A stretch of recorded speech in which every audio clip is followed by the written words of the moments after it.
Just 3 crew members on board the station right now, but that's going to change by the end of this week as 3 additional crew members getting ready to launch to the International Space Station tomorrow evening, U.S. time, as NASA's Jeff Williams and Russian cosmonauts Oleg Skripochka and Alexey Ovchinin are in the final stages of getting ready for their liftoff from Baikonur.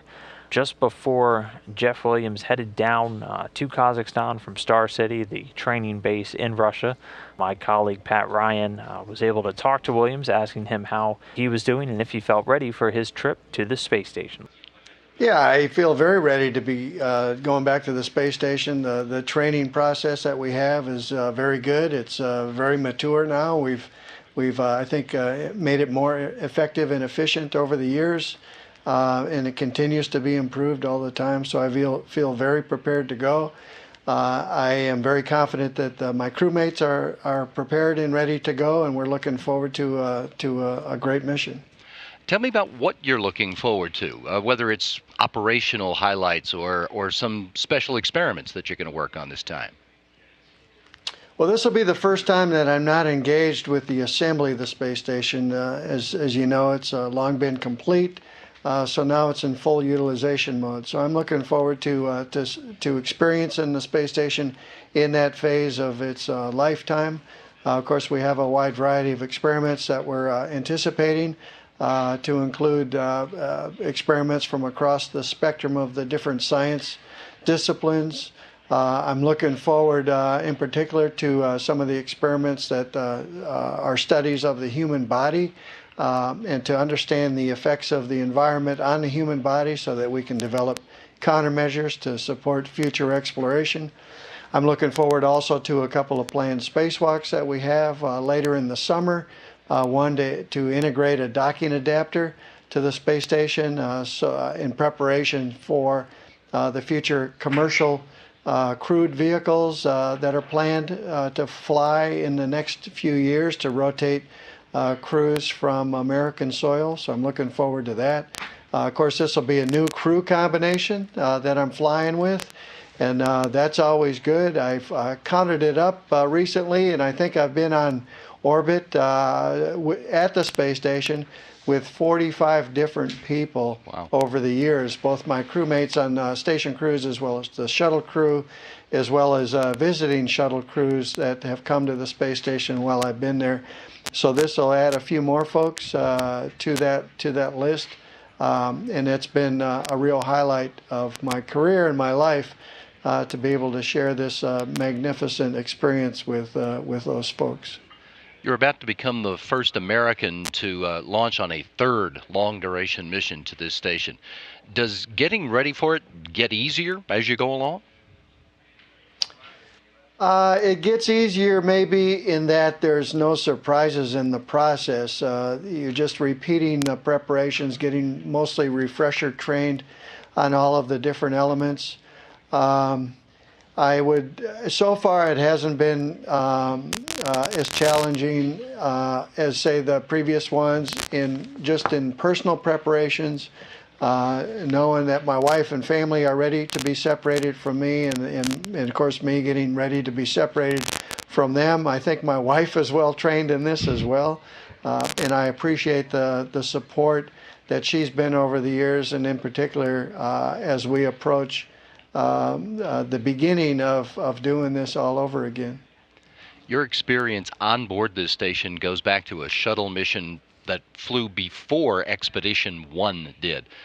Are you finding yourself becoming a part of the history of this project? Well, I've always felt the awareness of being privileged to be part of history in the making with this program, and space exploration in general, I think, will give each of us that perspective.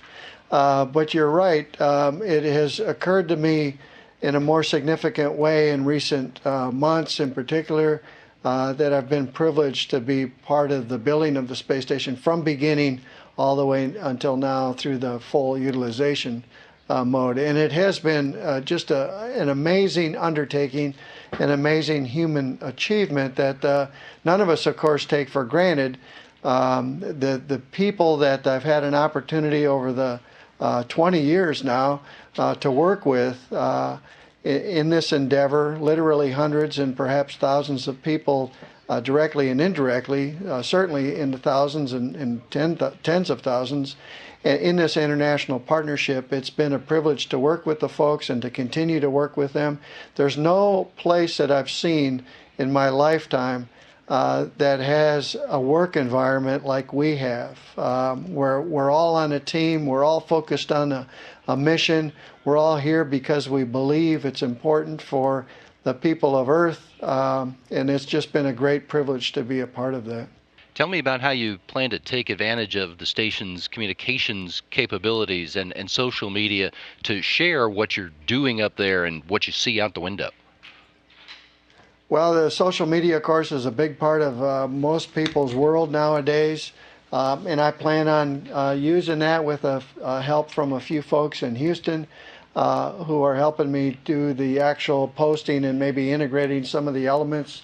But I'm doing most of the writing, virtually all of the writing, and trying to present some products from my previous flights, as well as making videos as we go along here, to bring people along on the journey, one, and also to attempt to remind folks of the significance of this accomplishment that we call the International Space Station, orbiting the Earth continually, and now with a human presence that's been continuous longer than 15 years.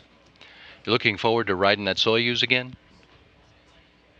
I am looking forward to it. Every rocket ride is, of course, stands alone, and it's in anticipating all of the elements of it. I mean, it's still amazing to me even, and it's amazing to everybody I talk to, that you launch off the pad and less than 9 minutes later you're in orbit, going that orbital velocity around the Earth every 90 minutes. By the time you get back home to Houston, you'll have been away for 7 months or so, on top of all the time that you've spent away from home to train for this flight. Tell me why you think what we're going to learn on this space station is worth making that kind of sacrifice. Well, I think that we're all called in life to a purpose that's greater than ourselves, and I just happen to be privileged with this calling in life. And it is a great privilege to be part of this, to be part of such an endeavor as the International Space Station. Certainly, I think history has shown that the history of civilization is the history of discovery and exploration, and trying to expand the boundaries that we're currently living in, and space exploration is no different. And this chapter that we call the International Space Station is certainly a significant step forward in that. So it's a privilege to be part of it.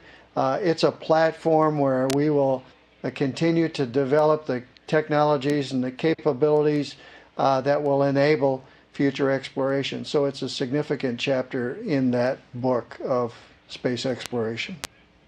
Jeff, thanks for the talk. Have a good trip. Have a lot of fun in space.